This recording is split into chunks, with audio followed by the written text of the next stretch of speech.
84 अगर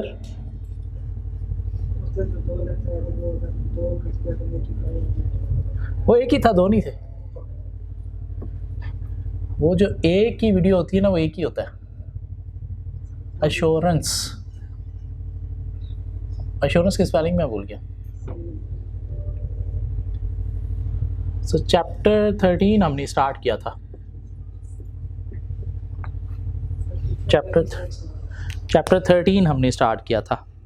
12 में हमने पढ़ा था ऑडिट रिपोर्ट। चैप्टर 12 में ऑडिट रिपोर्ट पढ़ा था। उसके अंदर ऑडिट रिपोर्ट का कॉन्सेप्ट हमें चाहिए। कैम क्या है, उसकी एग्जांपल, कैम के ऑब्जेक्टिव क्या हैं, कहाँ पे कैम नहीं आना, ये चीज़। बाकी उसके अंदर एज सच रटा लगाने वाली कोई बात नहीं थी। हाँ, 4 बातें जो according to other legal responsibilities हैं, अदर रिपोर्टिंग रिस्पॉन्सिबिलिटीज़ में क्या आनी है वो रटा था। अदरवाइज ऐसा उस चैप्टर के अंदर रटा नहीं है। क्यों? पास पेपर क्वेश्चन में जब हम गए तो कोई भी एक क्वेश्चन हमें रटा बेस नहीं मिला। सब पे क्या करना है, नॉलेज अप्लाई करना है, सब पे क्या करना है, नॉलेज अप्लाई करना है। तो मेनली पास पेपर की प्रैक्टिस रिक्वायर है उसकी रिटन फॉर्म में। ठीक हो गया। चैप्टर 13 में आए तो यहाँ पे हमारे पास टोटल 3 टॉपिक हैं। मेन 3 ऑडिटिंग स्टैंडर्ड्स हैं। एक ISA 570 है गोइंग कंसर्न, जो प्रीवियस लेक्चर में हम कवर कर चुके हैं। क्या ख्याल है? एक ISA 580 है जो आज हम कवर कर देंगे सारा, और एक ISA 560 है जो नेक्स्ट क्लास में कवर कर लेंगे। ठीक हो गया। ऐसा रटा यहाँ पे भी नहीं है, कॉन्सेप्ट है। और उसके बाद सिनेरियो बेस आपको क्वेश्चन मिलेंगे जिसके ऊपर आपने कॉन्सेप्ट अप्लाई करना है। मेनली यहाँ पे भी क्या चाहिए, प्रैक्टिस चाहिए। यहाँ बीच में कुछ छोटे छोटे पॉइंट्स हैं, एक हेड के अंदर 4-5 पॉइंट्स हैं, तो वो आपने एक दफ़ा दिमाग में बिठाने, पूरा हूबहू रटा नहीं, मतलब दिमाग में बिठाने को एक एक वर्ड बस, ताकि सिनेरियो आए तो हाँ वो 5 बातें थी तो वो मैंने करनी है। ठीक हो गया। ISA 570 गोइंग कंसर्न के बारे में हमने मैनेजमेंट की कुछ रिस्पॉन्सिबिलिटीज़ पढ़ी, पर IAS 1 मैनेजमेंट की रिस्पॉन्सिबिलिटी है, क्यों फाइनेंशियल स्टेटमेंट्स उन्होंने बनानी है तो गोइंग कंसर्न को असेस करना है और उसके अकॉर्डिंगली गोइंग कंसर्न की अकाउंटिंग करनी है कि अगर कंपनी गोइंग कंसर्न है तो financial statements going concern assumption पे प्रिपेयर होनी चाहिए, नहीं है तो alternate basis mean breakup basis पे प्रिपेयर होनी चाहिए, और अगर cash flow issue mean material uncertainty है तो उसका डिस्क्लोजर होना चाहिए।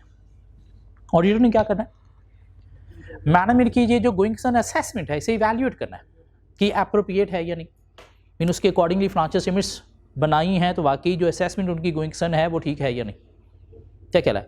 और हमें कुछ ऑडिट प्रोसीजर परफॉर्म करने हैं, एनालाइज करना है cash and profit projection for next 12 months को, लेटेस्ट मैनेजमेंट अकाउंट्स को एनालाइज करना है, कस्टमर ऑर्डर बुक, क्या कहला है, कस्टमर कॉन्ट्रैक्ट या ऑर्डर बुक को हमने इंस्पेक्ट करना है, बैंक से कंफर्मेशन लेनी है, सप्लायर कॉरस्पॉन्डेंस को देखना है, बोर्ड मिनट्स को देखना है, क्या ख्याल है। और फिर हमने मेनली रिपोर्टिंग इफेक्ट पढ़े कि अगर कंपनी गोइंग कंसर्न है, फाइनेंशियल स्टेटमेंट्स भी गोइंग कंसर्न असम्पशन पे प्रिपेयर हुई हैं तो unqualified opinion, company going concern नहीं है, फाइनेंशियल स्टेटमेंट्स ब्रेकअप बेसिस पे प्रिपेयर हुई हैं तो ठीक है, unqualified opinion, financial statements give true and fair view, but emphasis of matter paragraph के थ्रू हाईलाइट करेंगे कि ब्रेकअप बेसिस पे प्रिपेयर है। क्यों? ये इंपॉर्टेंट है शेयर होल्डर के लिए। कंपनी गोइंग कंसर्न नहीं है, financial statements going concern assumption पे प्रिपेयर हुई हैं, एडवर्स क्यों, क्वालिफाइड क्यों नहीं?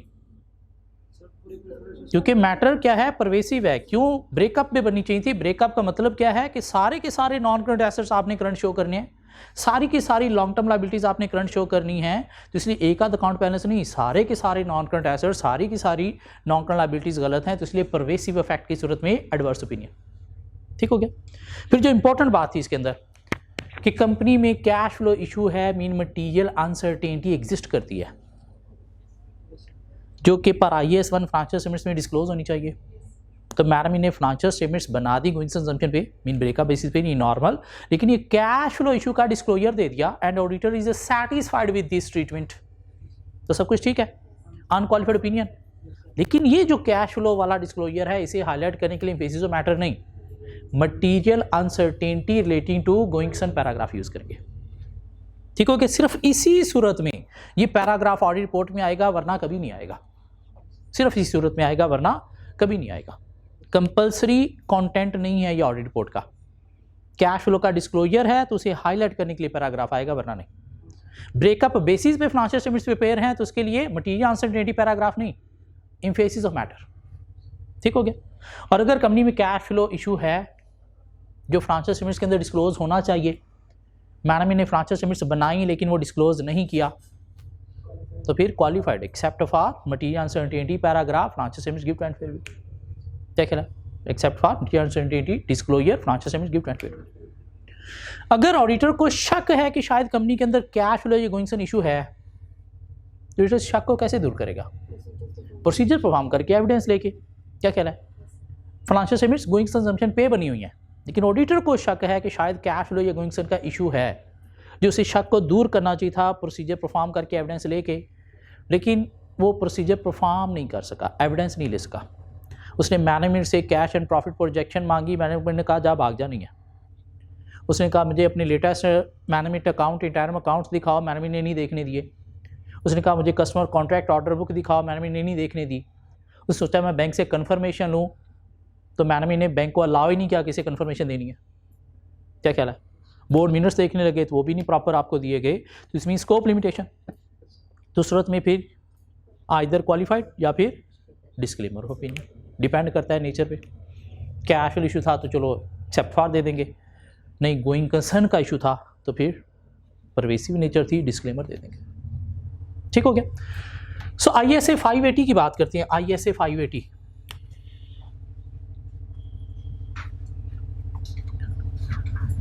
रिटर्न रिप्रेजेंटेशन, जिसको मैनेजमेंट रिटर्न रिप्रेजेंटेशन का नाम भी दिया जाता है।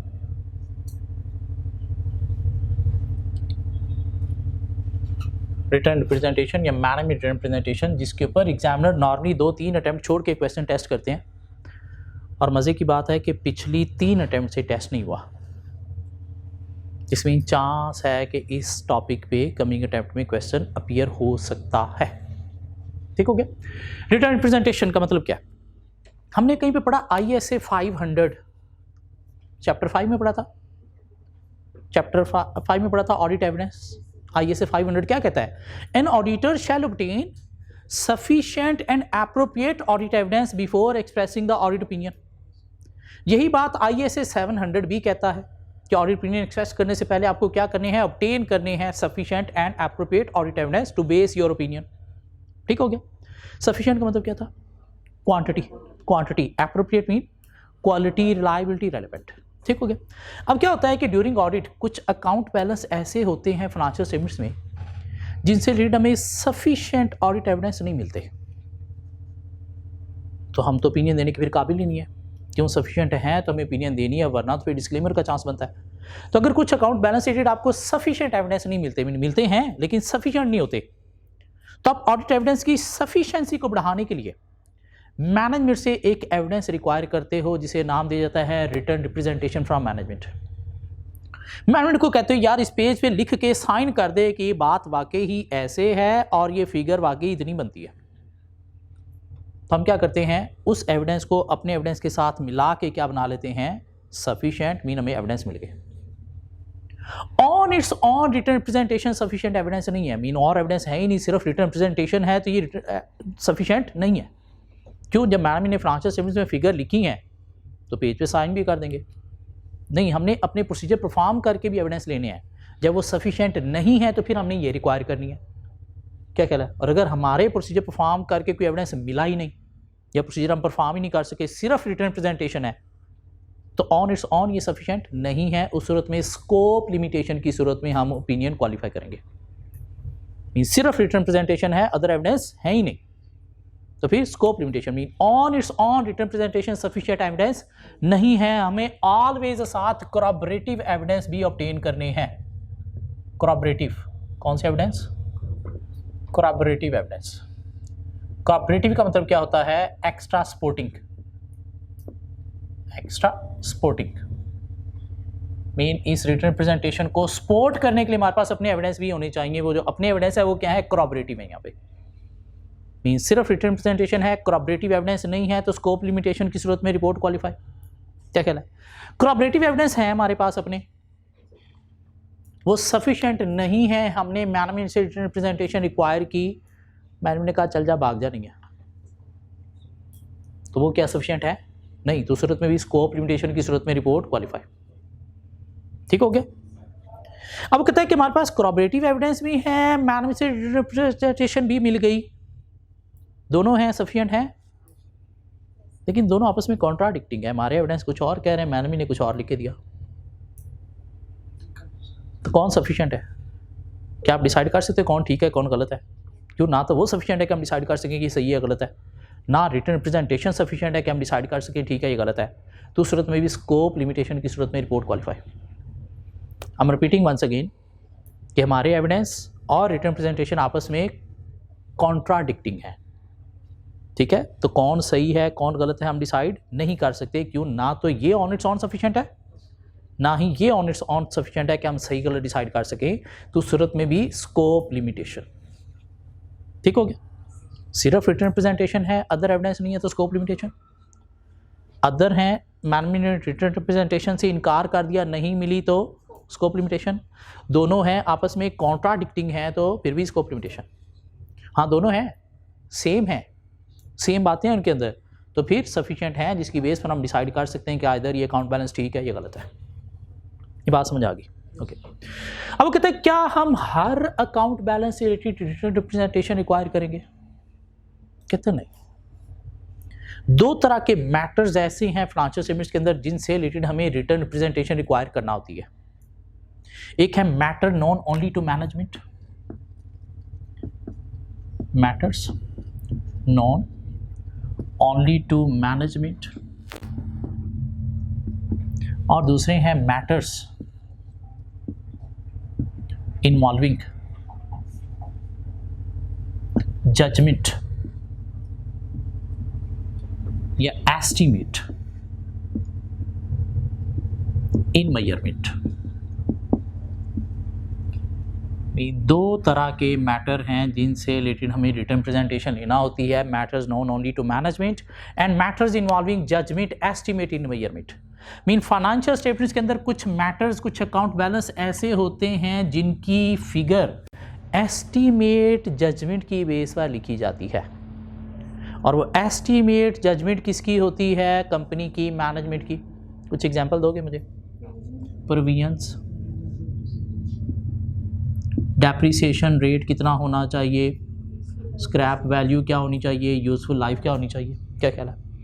मीन मैनेजमेंट ने कस्टमर को वारंटी दी, तो IAS 37 कहता है कि आपने वारंटी की प्रोविजन क्रिएट करनी है, कितनी अमाउंट से? ये तो मैनेजमेंट की एस्टिमेट है कि जी इतने को वारंटी क्लेम आ सकते हैं, तो हम इतनी को प्रोविजन क्रिएट कर रहे हैं। क्या ख्याल है? अब अगर तुम्हारे पास कोई पास रिकॉर्ड हो, पिछले साल कितने वारंटी क्लेम आए थे, तो उससे हम देख सकते हैं कि हाँ ये वारंटी की प्रोविजन वाकई ही इतनी ठीक है, उसके करीब करीब। लेकिन अगर पास रिकॉर्ड नहीं है और मैनेजमेंट ने इस साल वारंटी प्रोविजन क्रिएट की है, तो हमें क्या कोई सफिशिएंट एविडेंस मिलते हैं कहीं से? नहीं। या तो फिर इंडस्ट्री में सिमिलर बिजनेस की देख ली जाए, कितनी उसने प्रोविजन क्रिएट किया, चलो फिर भी पता चल जाएगा। लेकिन अगर वो भी नहीं है तो फिर हम क्या करेंगे? मैनेजमेंट से एक रिटन प्रेजेंटेशन लेंगे कि भाई इस पे लिख के साइन कर दो कि आपकी एस्टीमेट के अकॉर्डिंगली इतने की ही वारंटी क्लेम आ सकते हैं। ठीक हो गया? Provision like warranty provision, like warranty provision. या एक प्रोविजन लिटिगेशन की सूरत में भी होती है। क्या कह रहा है? लिटिगेशंस की सूरत में भी होती है, मीन कॉन्टीजेंसी की सूरत में भी होती है। कंपनी के अगेंस्ट कोई केस चल रहा है, अब उस केस में अगर तो प्रेजेंट लीगल कंस्ट्रक्टिव ऑब्लिगेशन और probability of future economic outflow है, अमाउंट भी पता है, तो फिर प्रोविजन रिकॉग्नाइज होनी चाहिए। लेकिन अगर प्रोबेबिलिटी नहीं, पॉसिबिलिटी है, तो उस सूरत में कंटीजेंट लायबिलिटी डिस्क्लोज होना चाहिए। अब ये प्रोबेबिलिटी पॉसिबिलिटी हमें कहाँ से पता चलेगी? एक्सटर्नल लॉयर से पता चलेगी, जो आपको बताएगा कि भाई कितने को परसेंट चांस है कंपनी के अगेंस्ट ये डिसीजन आने का। आइदर अबव 50% चांस है प्रोबेबिलिटी, या फिर बिलो 50% चांस है पॉसिबिलिटी। क्या ख्याल है?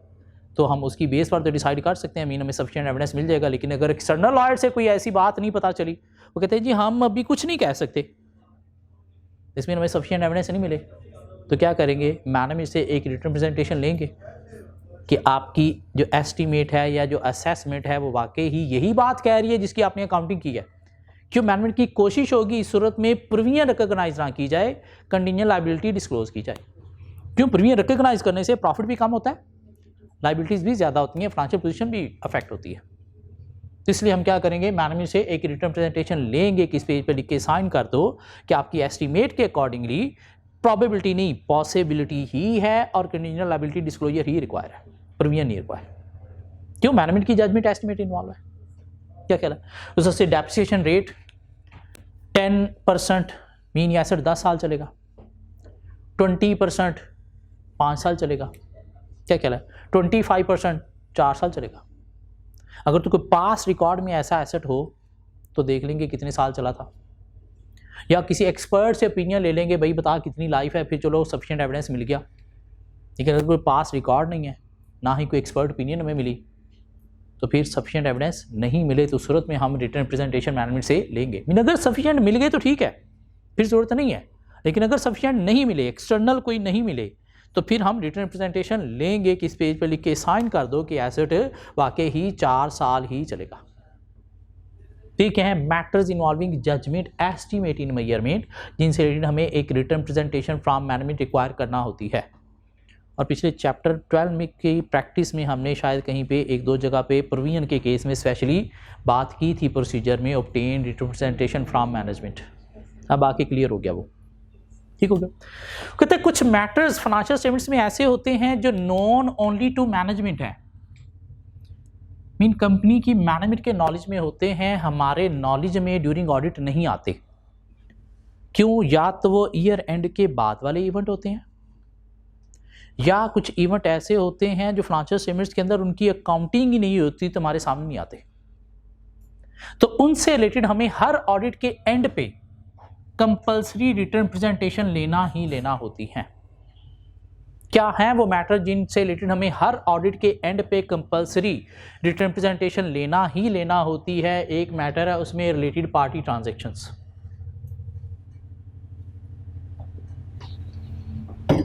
हमने हर ऑडिट के एंड पे मैनेजमेंट से एक रिटर्न प्रेजेंटेशन लेनी है कि इस पेज पे लिख के साइन कर दो कि जितनी भी रिलेटेड पार्टी रिलेशनशिप या ट्रांजैक्शंस थी वो ऑडिटर के नॉलेज में भी दे दी गई हैं और फाइनेंशियल स्टेटमेंट्स में डिस्क्लोज भी कर दी गई हैं।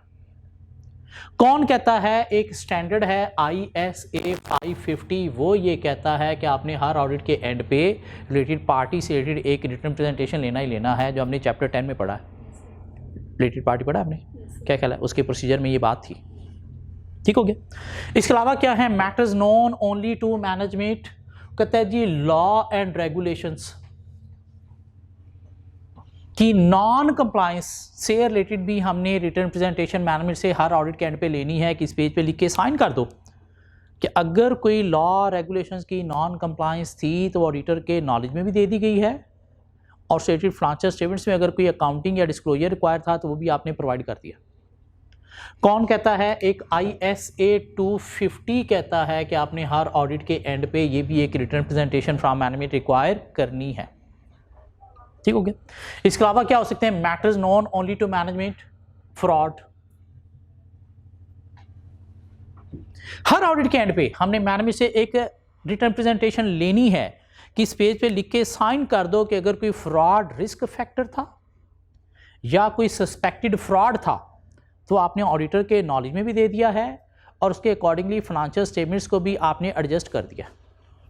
कौन कहता है? एक स्टैंडर्ड है ISA 240, वो ये कहता है कि आपने फ्रॉड से रिलेटेड भी ये रिटर्न प्रेजेंटेशन लेनी है कि fraud risk factor and suspected fraud and their adjustment has been disclose to the auditor. इसके अलावा हमने क्या करना है? हर ऑडिट के एंड पे एक रिटर्न प्रेजेंटेशन लेनी है रिगार्डिंग सब्सीक्वेंट इवेंट।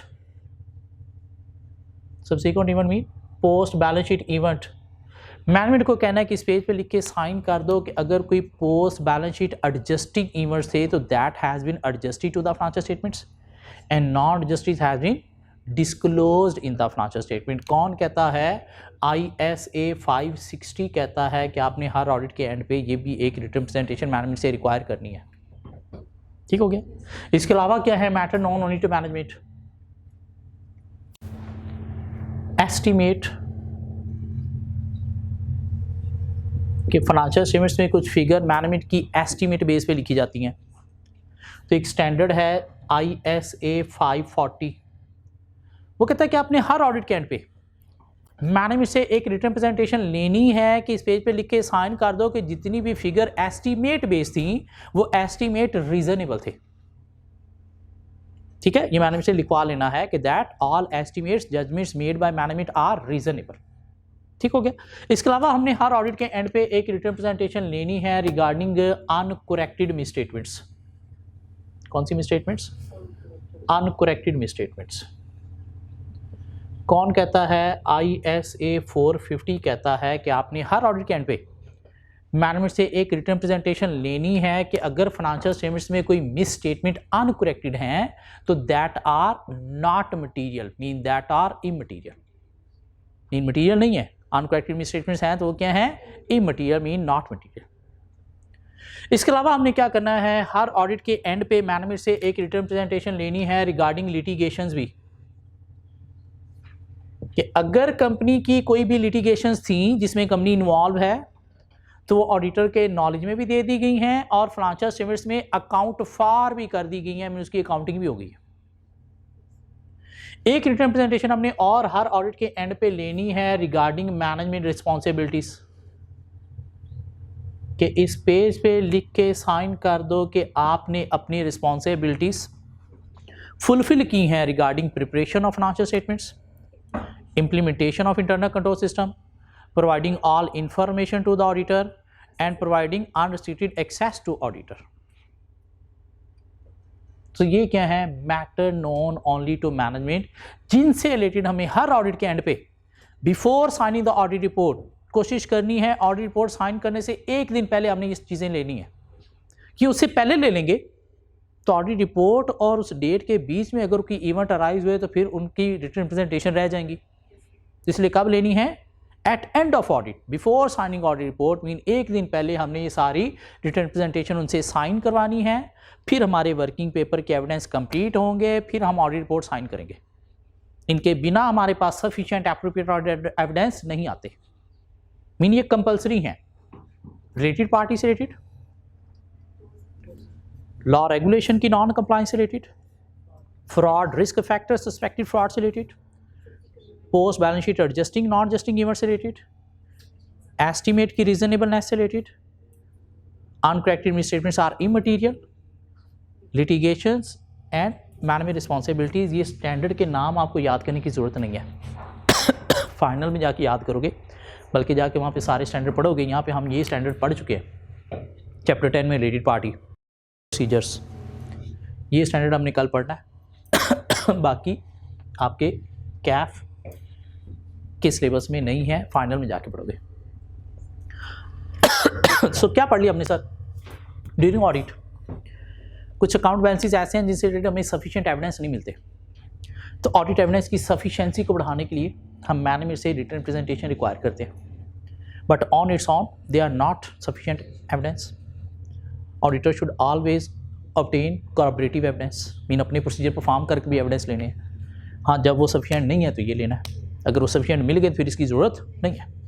ठीक हो गया। सो कोऑपरेटिव एविडेंस है, रिटर्न प्रेजेंटेशन नहीं है तो स्कोप लिमिटेशन, रिटर्न प्रेजेंटेशन है, अदर एविडेंस नहीं है, स्कोप लिमिटेशन। दोनों हैं, दोनों कॉन्ट्राडिक्टिंग है, फिर भी स्कोप लिमिटेशन। दोनों हैं, सेम है, यस सफिशिएंट एविडेंस है।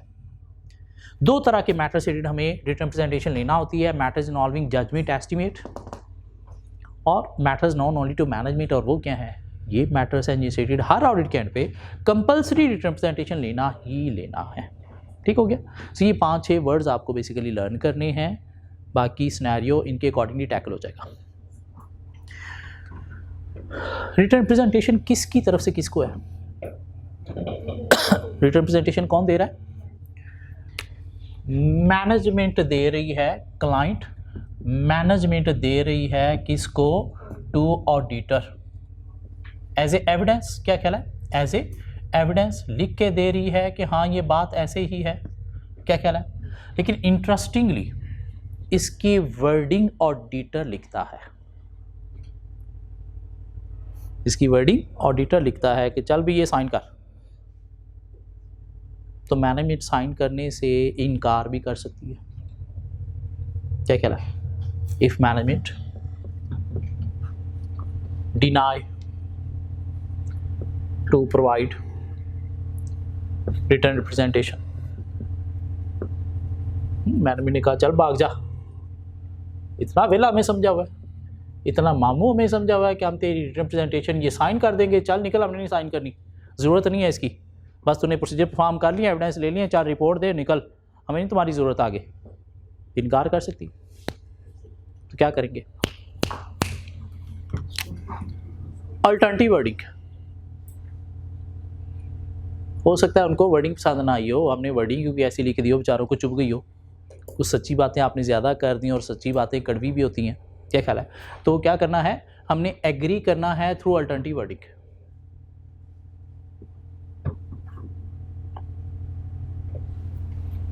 क्यों वर्डिंग ना पसंद आई हो? नहीं मान रहे, अल्टरनेटिव वर्डिंग पे भी नहीं मान रहे, तो क्या करेंगे? Agree through explanation of importance, कि हमारे लिए भाई ये ज़रूरी है रिटर्न रिप्रेजेंटेशन लेना, इसके बिना हमारे एविडेंस कंप्लीट नहीं होते, आप नहीं देंगे रिटर्न रिप्रेजेंटेशन तो हमारे एविडेंस कंप्लीट नहीं होंगे, तो हम क्या करेंगे? फिर रिपोर्ट देने के काबिल नहीं रहेंगे, तो हमें मजबूरन डिस्क्लेमर की तरफ जाना पड़ेगा, देख लो, और डिस्क्लेमर की तरफ जाएंगे, फिर हमें रीज़न बताना पड़ेगी कि क्यों हम डिस्क्लेमर दे रहे हैं, तो वहाँ पे भी आपकी फिर कुछ नहीं रहेगी, तो इसलिए प्रोवाइड करें। फिर भी नहीं मान रहे, कहते हैं नहीं भाग जा। तुम्हारा एक लेटर ऑफ इंगेजमेंट होता है, क्या ख्याल है? उसके कंटेंट्स में हमने कहीं पे पढ़ा था चैप्टर 2 में कि return presentation will be sought, क्या ख्याल है? तो लेटर ऑफ इंगेजमेंट का रेफरेंस देते हुए हम मैनेजमेंट को मनाने की कोशिश करेंगे कि वो हमने एक एग्रीमेंट साइन किया था, हम उसके अकॉर्डिंगली चल रहे हैं, उसमें आपने भी साइन किए थे कि रिटर्न रिप्रेजेंटेशन हमें ज़रूरत पड़ेगी तो आप प्रोवाइड करोगे, तो प्लीज़ प्रोवाइड करो। फिर भी नहीं मान रहे, फिर भी नहीं मान रहे, फिर क्या करेंगे? मैनेजमेंट से डिस्कस करेंगे, एक और पॉइंट डिस्कस करेंगे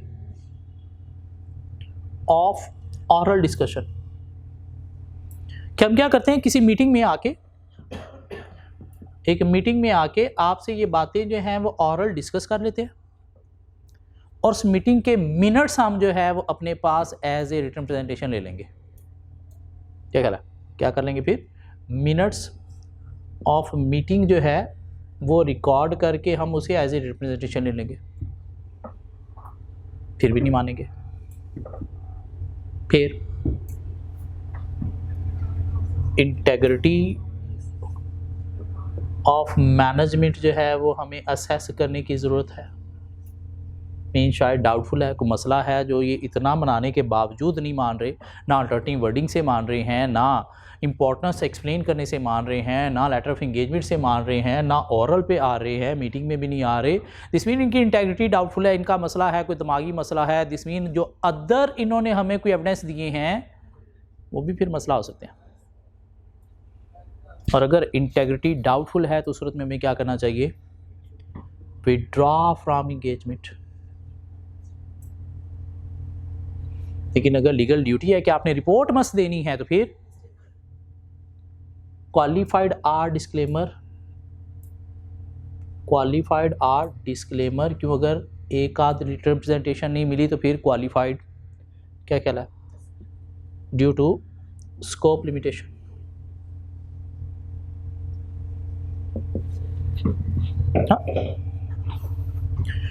कहते कि अगर मैनेजमेंट ने रिप्रेजेंटेशन दी और आपको लग रहा है ये रिलायबल नहीं है,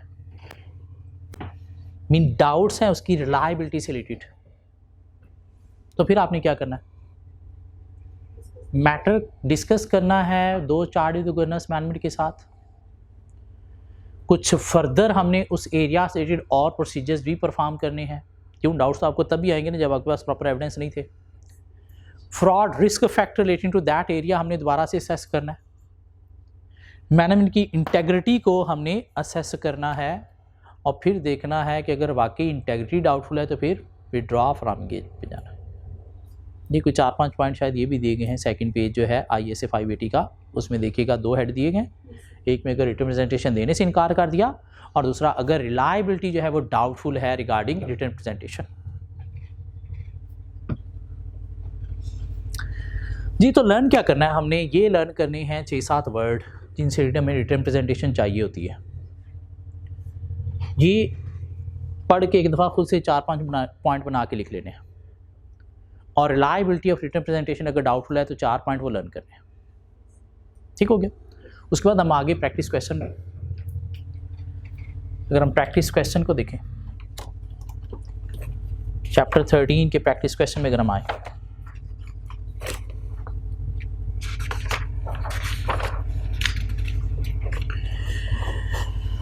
जी, तो अभी पिछली अटैम्प्ट ऑटम 2021 में उसने ये टॉपिक नहीं टेस्ट किया, ना ही गोइंग कंसर्न टेस्ट किया। उससे पीछे स्प्रिंग 21 में उसने एक क्वेश्चन यहाँ से टेस्ट किया, कोई 6 नंबर के लिए ISA 580 का। क्या टेस्ट किया 6 नंबर के लिए? स्प्रिंग 21 का question number 7 for 6 marks. Spring 27 का क्वेश्चन नंबर 7, स्प्रिंग 2021 का question number 7। Required comment on the acceptability of each option with reasons and suggest the best course of action for obtaining the representation in the above scenario. पता नहीं क्या बात कर गया ऊपर, आपने कुछ एक्सेप्टेबिलिटीज़ देखनी है ऑप्शंस की और कुछ सजेशंस देनी है। क्वेश्चन पढ़ते हैं, पता चलेगा क्या सजेशंस देनी चाहिए, क्या ऑप्शंस हैं। So your firm is the auditor of EOTA Limited IL and audit report is expected to be signed on 10th March 2021। तो ऑडिट रिपोर्ट साइन होने जा रही है 10th March 2021 को। IL's management has just informed you that due to certain personal reason, CEO will not be available from 5th March to 15th March 2021। और इसी के दौरान आपने ऑडिट रिपोर्ट साइन करनी है, और रिपोर्ट साइन करने से पहले आपने रिटर्न प्रेजेंटेशन भी लेनी है, लेकिन वो 5 से 16 तक अवेलेबल नहीं है, ना 5 दिन पहले ना 5 दिन बाद। ओके जी। They have provided you with the following alternative option. तो आपने उनसे डिस्कस किया होगा कि भाई हमें तो रिटर्न प्रेजेंटेशन चाहिए होती है और रिपोर्ट साइन करने से पहले और एक दिन पहले ही चाहिए, इतना लेट तो हम कर नहीं सकते, या उसी दिन ही मिलनी चाहिए। तो कहते हैं जी 2 ऑप्शन है आपके पास। CEO will sign or representation either on 4th March जाने से पहले और 16 मार्च 2021। तो पहले तो ये 2 ऑप्शन आप देख लें ठीक है या नहीं है। तो क्या 4th मार्च वाली ऑप्शन ठीक है? नो। क्यों? अगर 4th मार्च से 10th मार्च तक कोई इवेंट अराइज होते हैं और उनसे रिलेटेड हमें कोई रिटर्न प्रेजेंटेशन चाहिए होगी तो वो फिर नहीं मिलेगी, तुम्हारे पास सफिशिएंट एविडेंस नहीं होंगे। क्यों? हमने day before signing audit report लेना होते हैं, तो ये ऑप्शन एक्सेप्टेबल नहीं है। ठीक हो गया। 16 मार्च नहीं, क्यों? उसके बिना तो हमारे ऑडिट एविडेंस जो है वो जब तक नहीं मिलते हम रिपोर्ट साइन कर ही नहीं सकते। और अगर हमें 10 को साइन करनी है तो उससे पहले हमें रिटर्न प्रेजेंटेशन लेनी है। क्यों? इसके बिना हमारी ऑडिट एविडेंस की सफिशिएंसी कंप्लीट नहीं होती। तो 16 मार्च वाली ऑप्शन भी एक्सेप्टेबल नहीं है। क्या ख्याल है? हाँ, अगर तो कोई सर्कमस्टांसिस हैं कि हम अपनी ऑडिट रिपोर्ट को डिले कर दें तो फिर चलो एक्सेप्टेबल है, लेकिन अगर ऑडिट रिपोर्ट डिले नहीं कर सकते तो फिर एक्सेप्टेबल नहीं है। दूसरी option, CEO will call on 10 March 2021, आपको कॉल करेगा 10 मार्च को to the engagement partner and will verbally confirm all the representation required by the auditor. तो वर्बली आपको जो भी बातें उससे साइन करवानी है वो आप डिस्कस कर लेना। नहीं, हमें रिटर्न फॉर्म में चाहिए होती है, वर्बली नहीं चाहिए होती। क्या कह रहा है? तो ये ऑप्शन भी एक्सेप्टेबल नहीं है। क्यों? हमारे पास रिटर्न एविडेंस ही नहीं होंगे। क्या ख्याल है? तो ये तीनों अल्टरनेटिव हमने बता दिए विद रीज़न, ठीक है या नहीं है। अब हम नीचे एक हेडिंग देंगे सजेशन की कि अगर तो if it is possible to delay the audit report after 16 March then auditor should accept 16 March possibility of obtaining representation। क्या ज़रूरी है CEO से लेनी है ये? कंपनी के अंदर और कोई काम का बंदा ही नहीं है, तो और काम का बंदा CFO भी तो होता है, चीफ फाइनेंशियल ऑफिसर, उससे भी ऑब्टेन की जा सकती हैं। क्या कह रहा है? So we can agree with the company that CFO can provide the written representation on 10th March in absence of CEO। क्या कह रहा है? तो ये ऑप्शन भी हो सकती है। 6 नंबर के लिए आंसर दिया जा सकता है। क्या ख्याल है? हाँ, एक और क्वेश्चन में मिलेगा। इससे प्रीवियस अगर देखा जाए तो ऑटम 20 में नहीं टेस्ट हुआ। ये जो ऑटम 20 का 580 लिखा है ना, इसको 560 कर दें प्लीज़। ऑटम 20 वाला जो है इसमें 580 साथ रेफरेंस लिखा हुआ है ना, इसको 560 कर दें। उससे पीछे टेस्ट हुआ था ये ऑटम 19 में 8 नंबर के लिए। ऑटम 19 में ये 8 नंबर के लिए यहाँ से ISA 580 का क्वेश्चन टेस्ट हुआ। क्या रिक्वायरमेंट है उस क्वेश्चन की?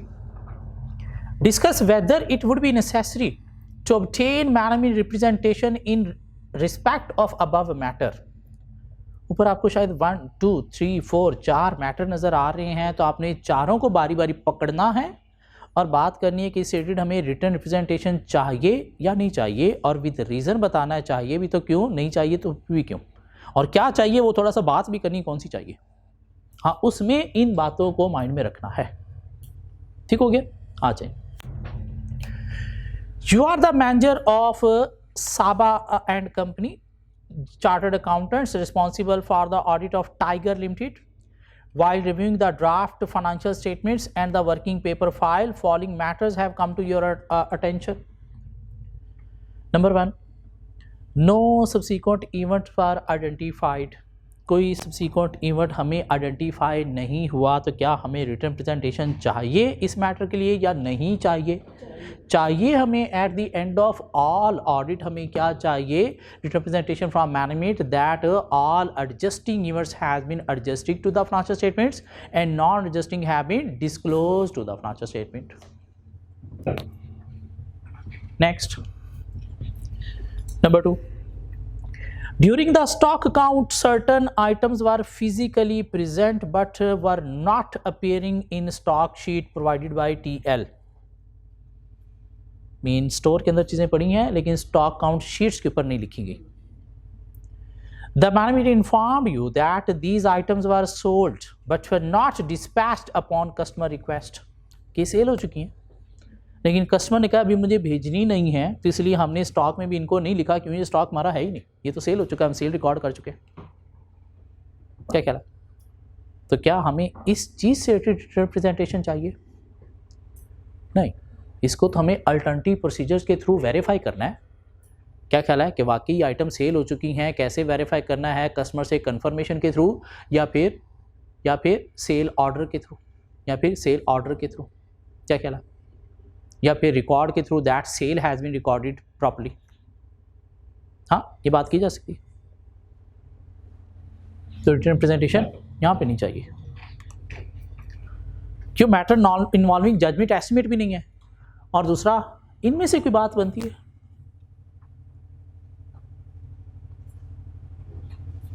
अनकरेक्टेड में स्टेटमेंट्स आर इमटेरियल, नहीं ऐसी कोई बात मटीरियलिटी की है ही नहीं। क्या ख्याल? Okay, next, number 3, TL has a policy for making full provision against receivables when they become overdue for 360 days or more. However, 3 customers were not fully provided for in accordance with the TL's policy.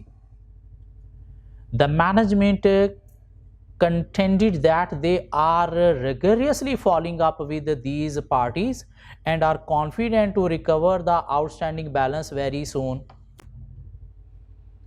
भाई, जब policy है आपकी कि आपने 360 के बाद जितने भी रिसीवेबल्स हैं उनको राइट ऑफ करना है, और अगर आपने 3 कस्टमर नहीं किए तो अगेंस्ट पॉलिसी हो गया। क्या कहला है? अगेंस्ट पॉलिसी हो गया, तो ये तो शायद मटीरियल मिसस्टेटमेंट है अगर उनको आपने राइट ऑफ नहीं किया। क्या कहला है? तो इसको तो हमें क्या करना है? एडजस्टमेंट रिक्वायर करनी है फ्रॉम मैनेजमेंट। रिटन प्रेजेंटेशन इसे हमें रिक्वायर नहीं करनी क्योंकि ये तो मिसस्टेटमेंट है। क्या कह रहा है?